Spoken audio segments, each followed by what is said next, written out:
啊！沈妃，沈妃，沈妃娘娘，快把她放下来！快，快！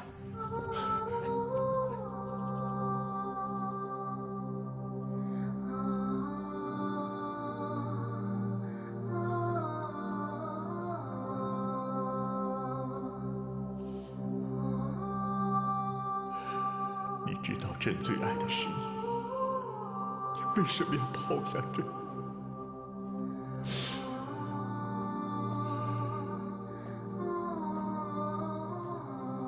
皇上，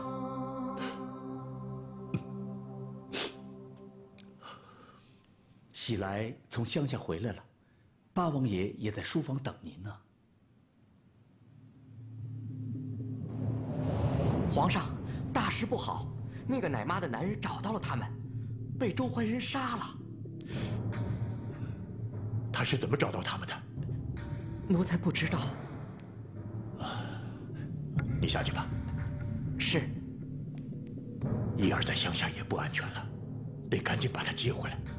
皇兄，心怀叵测之人还没有查出来，现在把伊儿接回来，臣弟恐怕……哎呀，那个假的在宫里不也活得好好的吗？要是到朕死都查不出来呢，朕的骨肉就永远流落民间吗？那假伊儿怎么办？哼，你们出主意，让朕拿这个假皇子当诱饵，查出凶手。 这下好了，鱼没钓着，倒把朕给钓着了。你们说怎么办？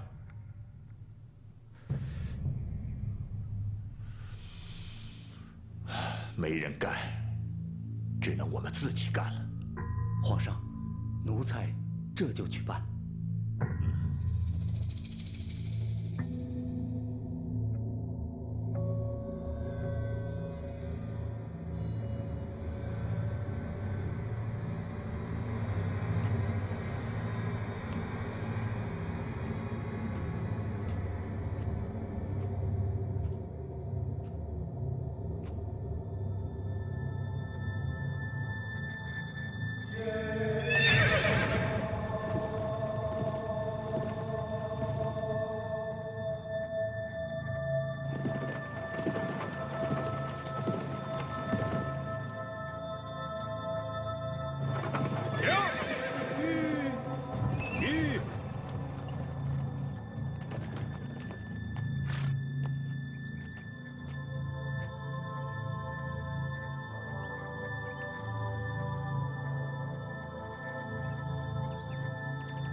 陈公公，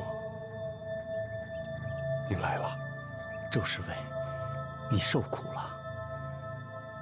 皇上说，你立了大功，要重赏你。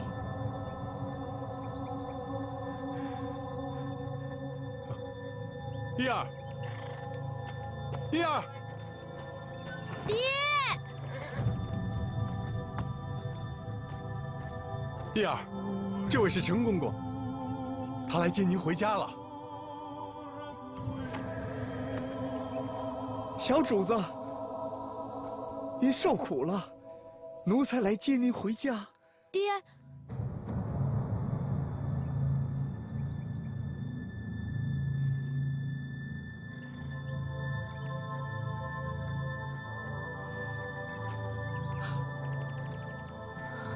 小主子，我是您的奴才。娘，我爹怎么了？小主子，我们都是您的奴才。您的家在京城，您的爹娘在皇宫里。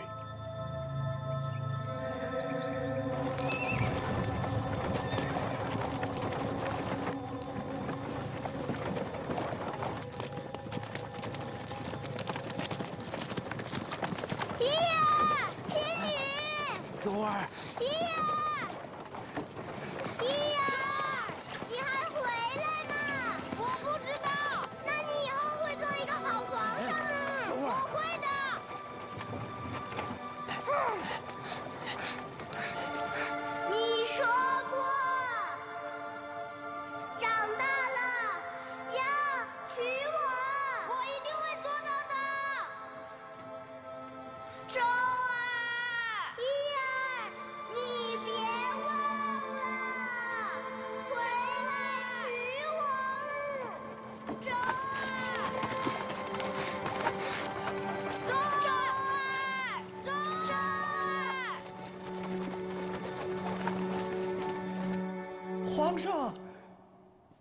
皇上，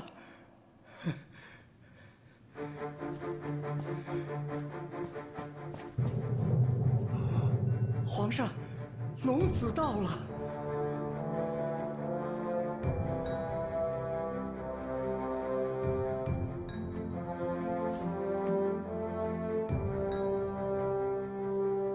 皇上，奴才把小主子带回来了。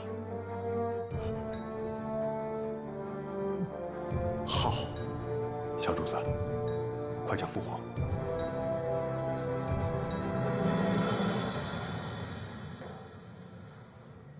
父皇，义儿，来，到父皇身边来。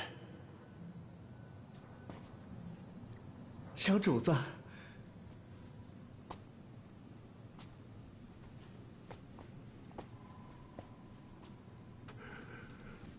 义儿，让父皇好好看看你。周怀仁，朕要赏你，重重的赏。谢皇上。义儿，委屈你了，父皇再也不会让你离开了。义儿，爹。义儿，回来了，就该叫父皇了啊！爹，皇上，爹，奴才该死！皇上，奴才该死！奴才该死！皇上，奴才该死！奴才该死！皇上，奴才该死啊！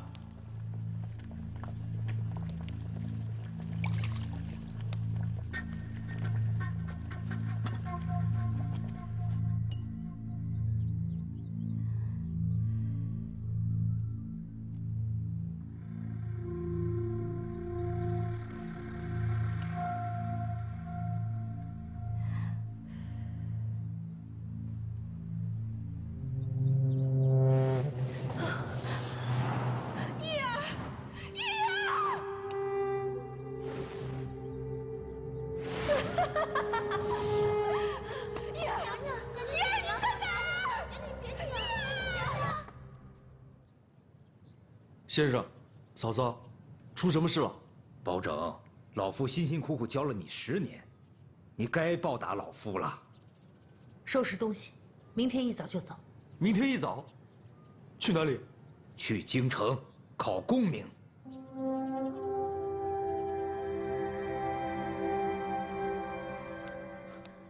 烙了这么多饼啊，给你带在路上吃。哪里用得了？路途遥远，多带些踏实。端午，哎，家里以后要辛苦你了。三黑哥，家里的事儿你放心，倒是你一个人第一次出远门，让人放心不下。堂堂7尺男人，有啥不放心的？三叔，开封州远吗？远，有多远啊？不知道。那要吃几张饼才能走到？不行，还得再多烙几张。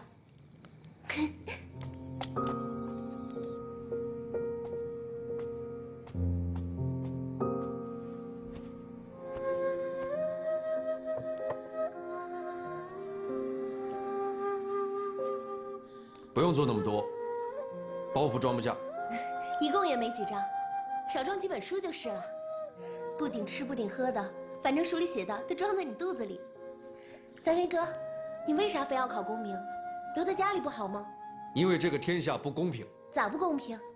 你刚来我家那年，泸州粮库亏空，知府滥用职权，生生骗走了哥哥和嫂嫂店里的粮。你说这公平吗？不公平。骗完粮不但不还，还颠倒黑白，害死了我哥哥，这公平吗？不公平。那你考上功名，就能让天下公平啊？我能。天有天道，王有王法。只有考上功名，做个好官，才能为这天下主持公道。三黑哥，我相信你能考上。那你考上功名，啥时候才能回来啊？少则个把月，多则半年。我听说，富绅们都在绑下捉女婿，你不会被捉了去吧？不会。那你会不会带个开封城的媳妇回来？不会。三黑哥，嫂嫂让我嫁人，你说我是嫁还是不嫁？嫁，一定要嫁个好人家。不行，不能嫁。等我回来再嫁。你拜堂那天，哥也要在场。三黑哥，我一定等你。嗯。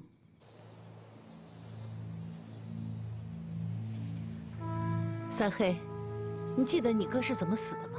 记得。记得你为什么要考功名吗？记得。给你哥磕头，他会保佑你。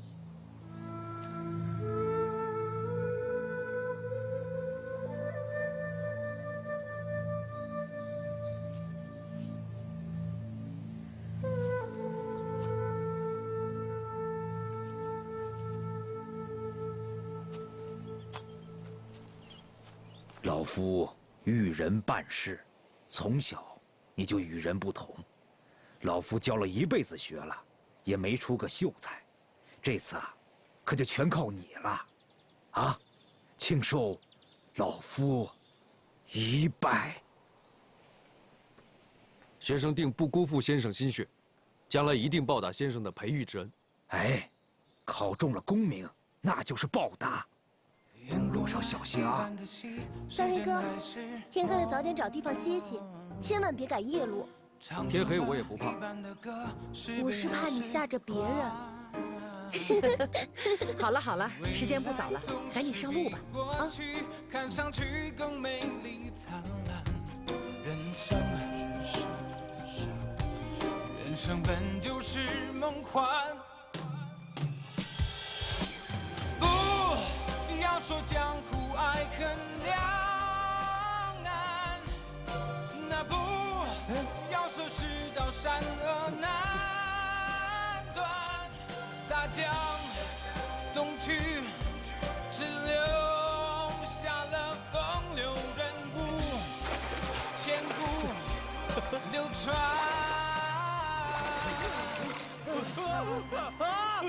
都有得罪，都有得罪，都有。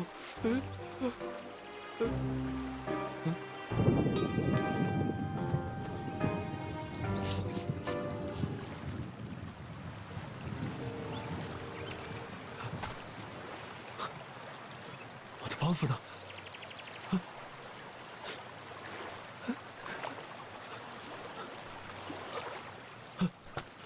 谁拿了我的包袱？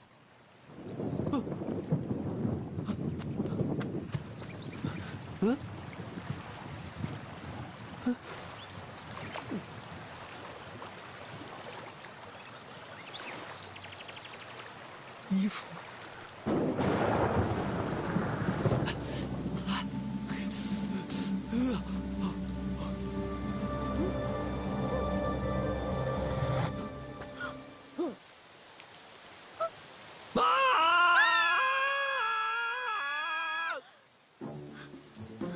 你谁是鬼？我是人。我不信。你是谁？偷了我的衣服。你胡说！这衣服明明是我在河边捡的。我在河里洗澡，把衣服放在河边，被你给偷了。你胡说！河里根本就没有人。胡搅蛮缠，把衣服还给我！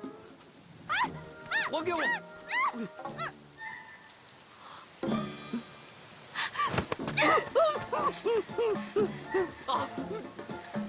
我杀了你！你是女人。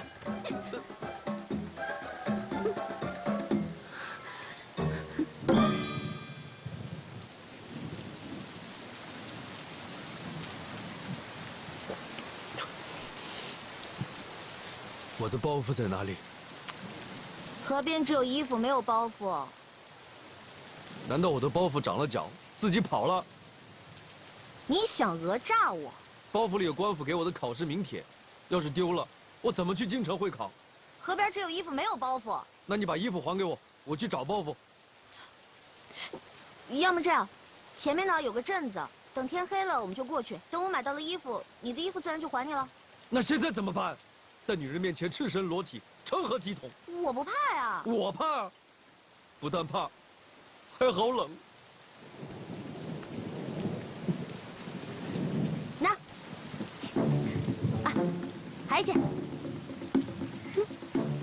什么玩笑？你去给我买衣服，这衣服自然还给你喽。你干嘛非要穿男人的衣服啊？问那么多干嘛？知道的越多，死的越早。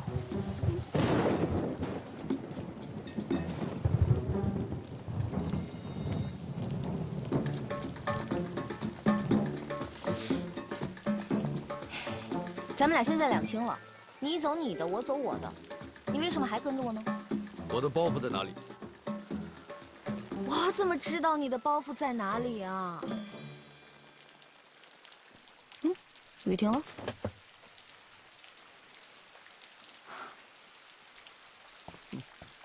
去哪里啊？不知道，你的面前不就有家客栈吗？我没银子了。那你住店的钱我出，行了吗？但是呢，你不许让别人知道我是女人哦。拿着。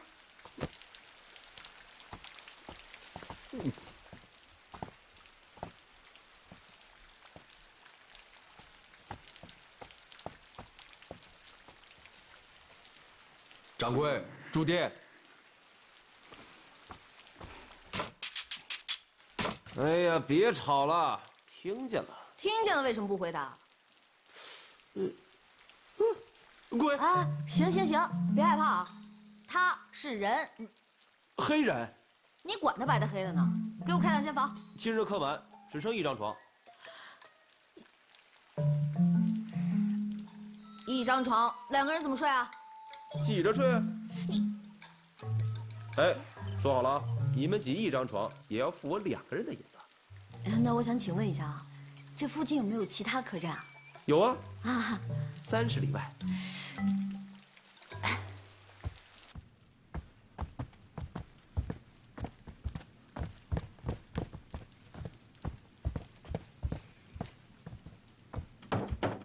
公子，公子，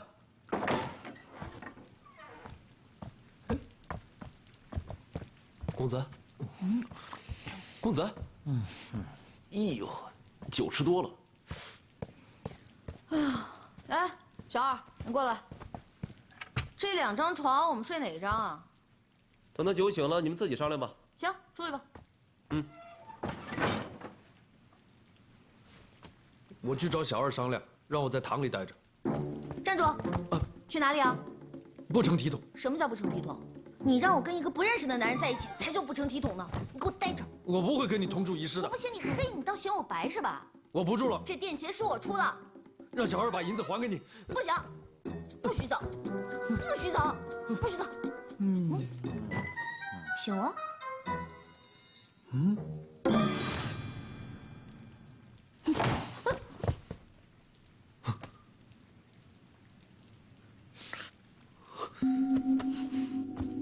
哎，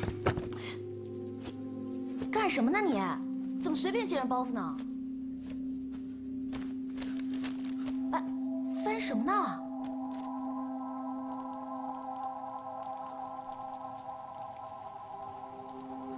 贼，他是贼。贼？你怎么知道他是贼？今天下午他也在河边洗澡，这是我的包袱。啊？那你快查看一下银子丢了没有啊？银子没了。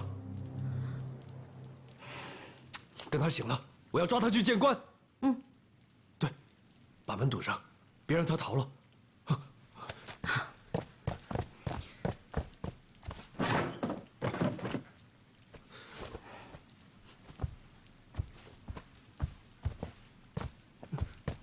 你干什么？把他绑了呀，等他醒了就不好绑了。愣着干嘛？过来帮忙啊！来，反手。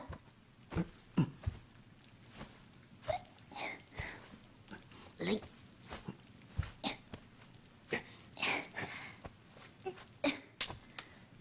绑紧了。这下咱们俩都有床睡了。这贼不错呀，给咱们留了这么多好吃的。你不饿呀？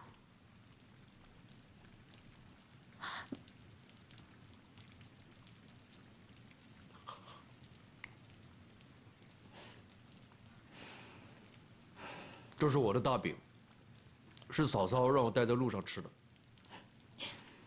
我知道这是你的大饼，可是那桌酒菜也是拿你的银子买的。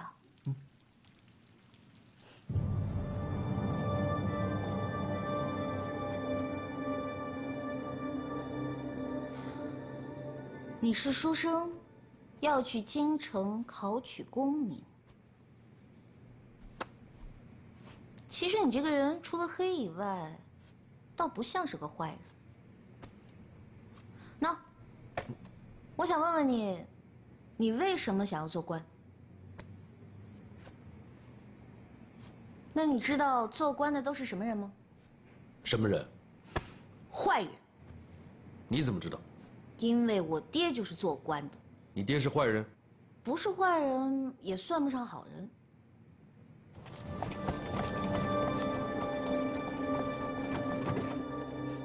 那你知道我是什么人吗？不像好人。你行，那我就给你个机会猜一下我是谁。猜不到。哼，告诉你，我乃江湖上赫赫有名的哮天猫是也。没听过？嗯。那我师父是什么人？你总知道吧？哼，说出来吓死你！我师父可是威震江湖的南侠展昭，这总听说过吧？你到底是从哪里跑出来的黑乌鸦？怎么什么都不知道？给我一间一间的查！开门！开门！开门！开门！开门！开门！开门！开门！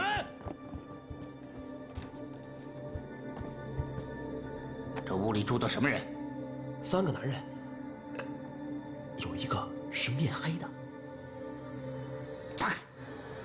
开门！快开门！快开门！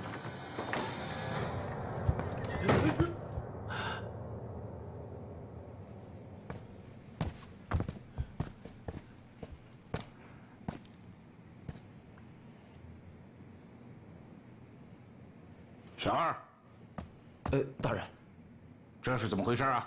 这小的也不知道啊。这个人是贼，他偷了我的东西，我把他给绑起来了。那个人是谁？转过身来。你们是一起的吗？说话。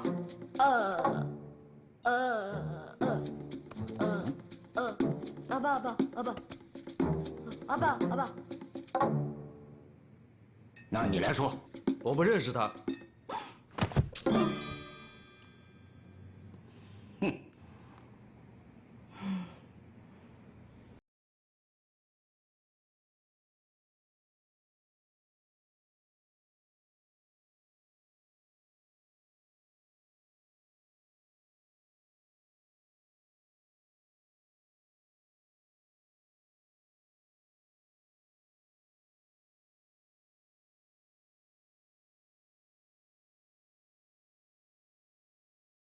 黑乌鸦也休想逃出我的手掌心儿！叔，你等一下。幸亏您及时赶到，您要是再晚来一步，指定就要被这个人给糟蹋了。你胡说！我没胡说。今天他当着我的面把衣服都给脱了，浑身都是黑的。给我押回大牢！是。走，冤枉！走，冤枉！冤枉！冤枉！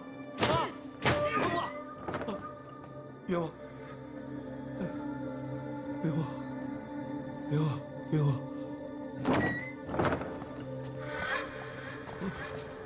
哎呀！哎呀呀！啊！哎呀！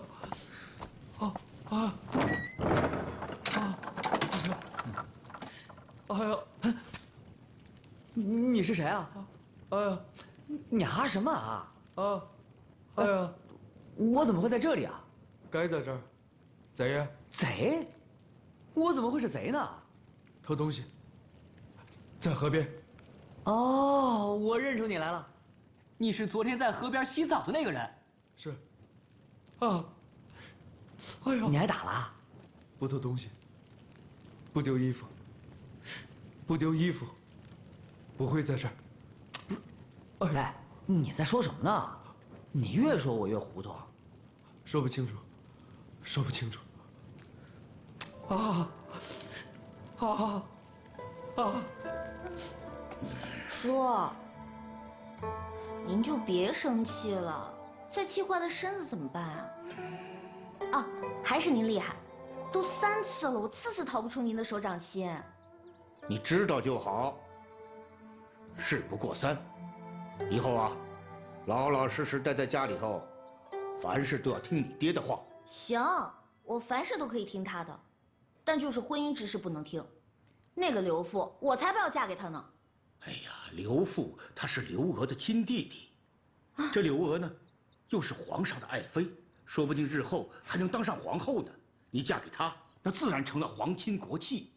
这么好的婚姻，别人家的女子那都巴不得呢。叔，我给您说过多少次了，那个刘父是个坏人。他怎么坏啊？他前些日子借着放粮赈灾的名义，打着钦差的旗号到咱们这里，耀武扬威，横行霸道。哎，叔，你想想看啊，像他这样的人，他得私吞了多少粮食，他得连走了多少钱财，他饿死了多少老百姓啊！那又怎么样嘛？他不吞粮敛财，那他当官干什么？哼，当官的没个好人。那你要嫁给何人呢？我当然是要嫁给一个好人了。谁又是好人呢？叔叔活了大半辈子，都没弄明白什么样的人算是好人。可叔叔知道，这世上只有2种人，一种是有权有钱的人，还有一种，那就是穷人。你说说看，叔叔和你爹是什么样的人呢？有权有钱人呗。在穷人眼里，或许我们可以这么说，但是在权贵眼里，我们也是穷人。孩子啊，你爹就你这么一个宝贝女儿，你就是你爹全部的身家性命啊！你想想看，你爹他怎么忍心把你嫁给一个穷人当老婆呢？啊！哎，包公子，我不是贼，我也是被贼偷得身无分文，迫于无奈才拿你的东西。我这是第一次。第一次也是贼。银子，我的银子。哎呀，银子买酒吃了。嫂嫂省吃俭用留下的。倒霉，第一次出门就遇到你们这些人。包公子，你糟蹋了知府的侄女，你觉得你还能活着出去吗？要那些银子有什么用？我冤枉，他栽赃我。冤枉也好，栽赃也好，知府会听你的吗？没有说理的地方，没有说理的地方了吗？有。包公子，只要你想办法让我出去，等到了京城了，见了我爹，让我爹给你做主。你爹？我爹在京城，那做的可是大官儿，知府大人见了我爹，都得磕头。不但是贼，还是个骗子。我没骗你。骗子。哎呀，骗子。这个世上本来是没有我的，是有一天，我娘被我爹给糟蹋了，便有了我。我还在我娘肚子里的时候，我爹的老婆就把我娘和我赶出了我爹的家。没有办法，我娘只好回乡下生下了我。哎，你听懂没有啊？听懂了。你娘是大官家里的丫鬟。真聪明。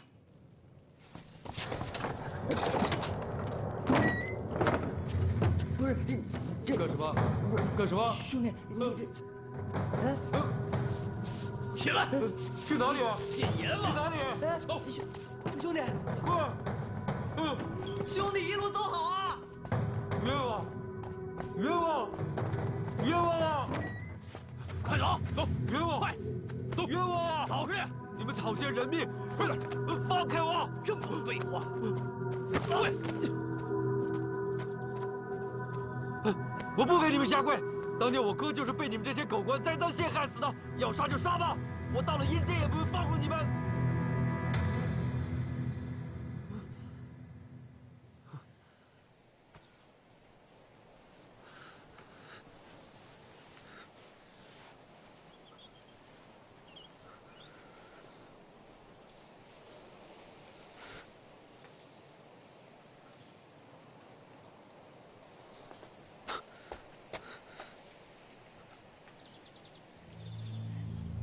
你这是哪里？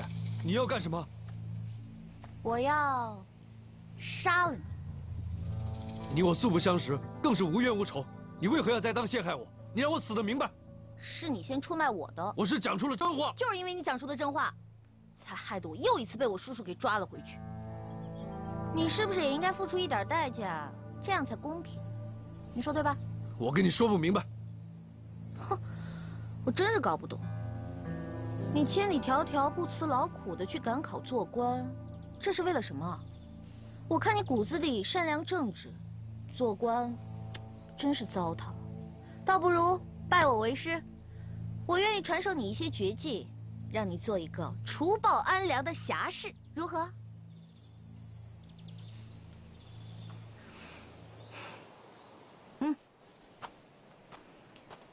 这是你的行李，里面还有几两银子。你走吧。我不要你的银子。没有盘缠，你路上怎么办啊？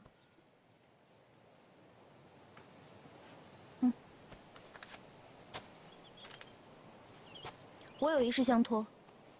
这里有一封家书，是我写给我爹的，地址就在信封上。劳烦你到了京城以后，交给我爹。喏。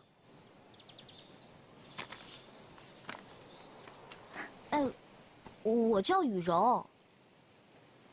你真的不认识我了？我死也不会忘了你。其实，我们很早就认识。我小的时候跟我爹爹去泸州，在路上遇到了一个跟爹爹走失的逃荒的女孩子。你别哭了，哭有什么用啊？妹妹，你怎么了？他找不着爹了。那你怎么不哭？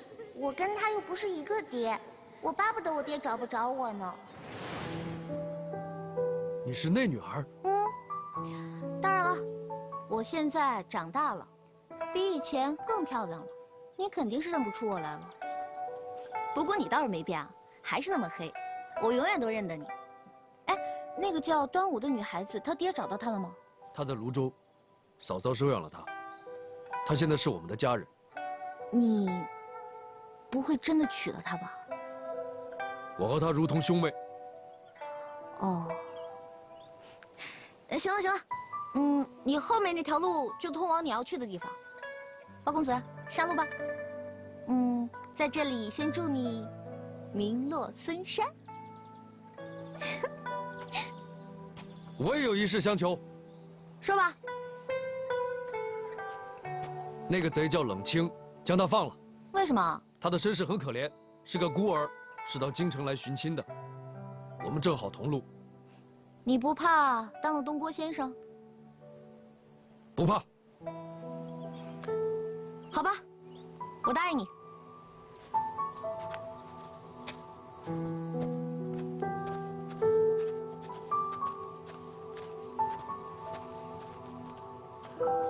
边关有什么消息？战事尚无消息，不过张德林来折子了，又要粮饷。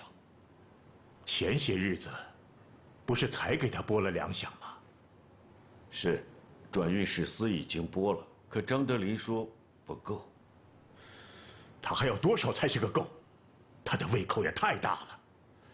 朕的江山没被西夏折腾垮，快被他张德林吃垮了。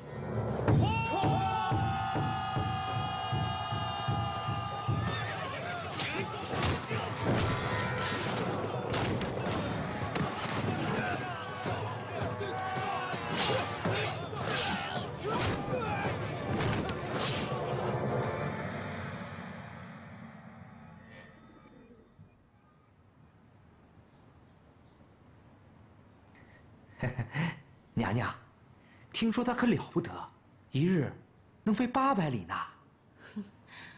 整日都关在笼子里，就算能日飞千里，又能怎么样？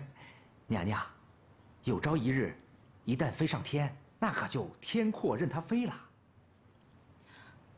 有我哥哥的消息吗？没有张大人的消息，边关也没有消息。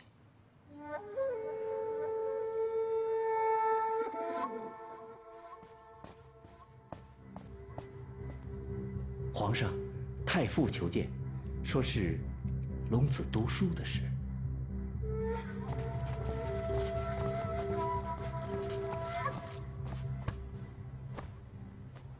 孩儿给父皇请安了。叶儿，来，到父皇跟前来。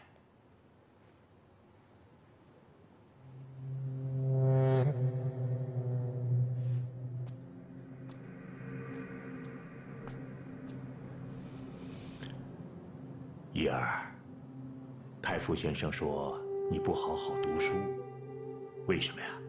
他教的不好。太傅啊，可是天下最有学问的先生啊！父皇和你皇叔的学问，都是他教的，怎么会不好呢？他教的东西我听不懂。叶儿，谁是好先生？你说给父皇听听。我乡下的先生。谁？我乡下的先生，周女和他的爷爷，他们不仅教我读书，还教我种庄稼。您都学了些什么？说给皇上听听。锄禾日当午，汗滴禾下土。谁知盘中餐，粒粒皆辛苦。还学了什么？侃侃伐檀溪，置之河之干兮。河水清且涟漪。行了，什么乱七八糟的，你就学了这些？皇上息怒，是奴才的过错，奴才不识字，在乡下给小主子请了一个没有学问的先生。您要罚，就罚奴才吧。爹，你不是说周儿的爷爷一肚子学问，是天底下最好的先生吗？皇上，奴才该死！皇上，奴才有罪，奴才该死！奴才有罪，奴才该死！皇上，您饶了咱们，儿只要一定好好读书。父皇，您饶了咱们！皇上，奴才该死！皇上，奴才有罪，奴才该死！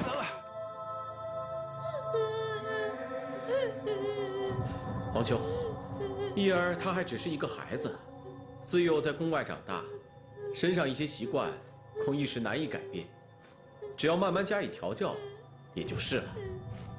父皇，您饶了咱们，儿今后一定。有些习惯，怕是一辈子也改不了了。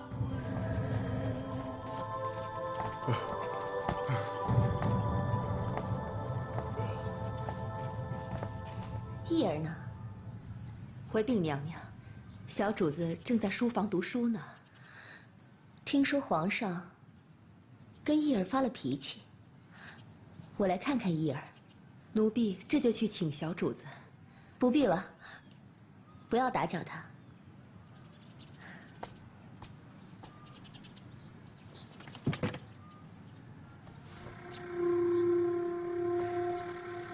这些年你在乡下抚育叶儿不容易，既有苦劳，更有功劳。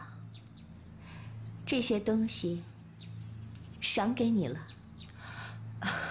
奴婢谢过淑妃娘娘。起来吧，我有事情和你商量。叶儿回宫也有2年了，少有机会与叶儿亲热。怎么说，我也是他的一个娘。我想接他去我那儿住2天。回禀淑妃娘娘，这件事，奴婢实在做不了主。那谁能做主？周侍卫。我堂堂一个淑妃娘娘，难道还要一个奴才做主不成？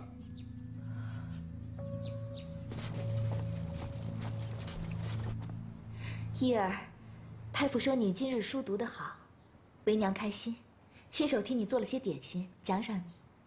谢谢娘娘，谢谢娘娘。快吃吧。青女，